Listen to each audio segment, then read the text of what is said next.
Hello guys, I am back with another curly crochet video. If you love my videos, make sure you subscribe to my YouTube channel and also give this video a thumbs up, and make sure you guys wait till the end because I have a giveaway attached as well. So let's jump right to this video. This is the braiding pattern that I'm going to use. Very simple. I only did one part, but by the time I finished, I realized I could part it however I wanted, so it's really versatile as well. This is the hair I'll be using. This is the Trendy Tresses Free-spirited curls in the color 1B. I received a couple of packs in this hair, and Trendy Tresses actually has a lot of crochet units, human hair wigs, and so many other options in terms of curl patterns, and it's also black owned. So you guys, look at these curls. I had to quickly open a pack to show you how bouncy and just really nice this is. It also really has a natural texture to it.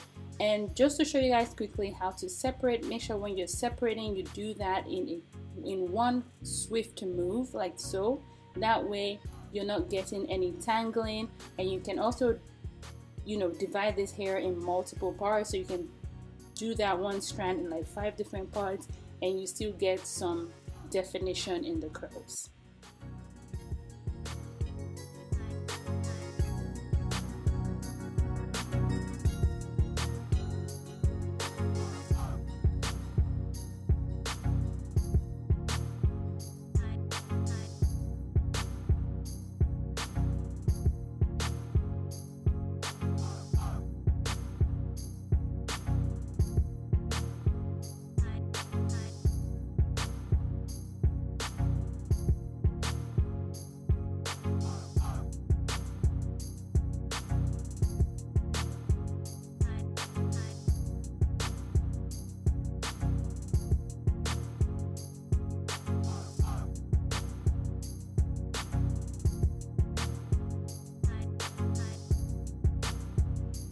So I've been doing basic crochet all this while, but I wanted to show you guys how I did the front. So I placed the crochet hook in a diagonal direction.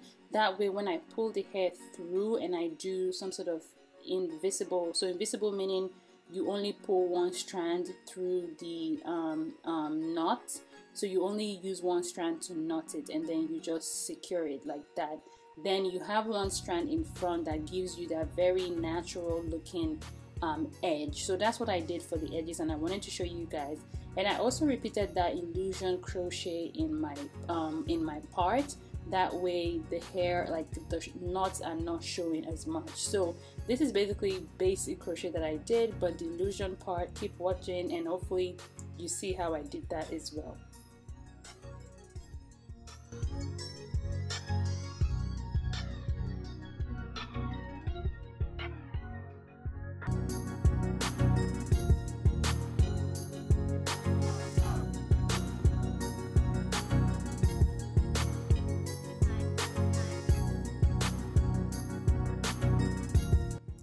So if you like big hair, you might stop right here and just trim the edges and you're good to go. But I love big hair, but I still wanted it a bit shorter. So this is how I trimmed this hair. I did not do like a straight cut. I did more like this upward downward movement, which let me have those soft edges after cutting this hair. So again, this hair is absolutely gorgeous. Honestly, it came out so well. I already started getting a lot of compliments, and it's just been a couple of days. So yeah, I think a couple of things I like about it. I like that it's so fluffy. You can really get away with installing less hair, and it just covers up because it's so big. And when you do like an invisible part, it even makes it better the older it gets. So it's just absolutely gorgeous curls, and I like it because, again, good hair, especially crochet, it's not easy like to get away with crochet and make it look so natural. It's easy, but it's just like with good hair everything works perfectly. So again, this hair is A1 for me. I absolutely love it, and I'll show you guys what it looked like a couple of days later so that you see the difference, that the older it gets the better it looks. The giveaway details will be in the description box down below. Make sure you guys fulfill all the requirements to enter, and I'll see you guys in my next video. Best of luck, guys.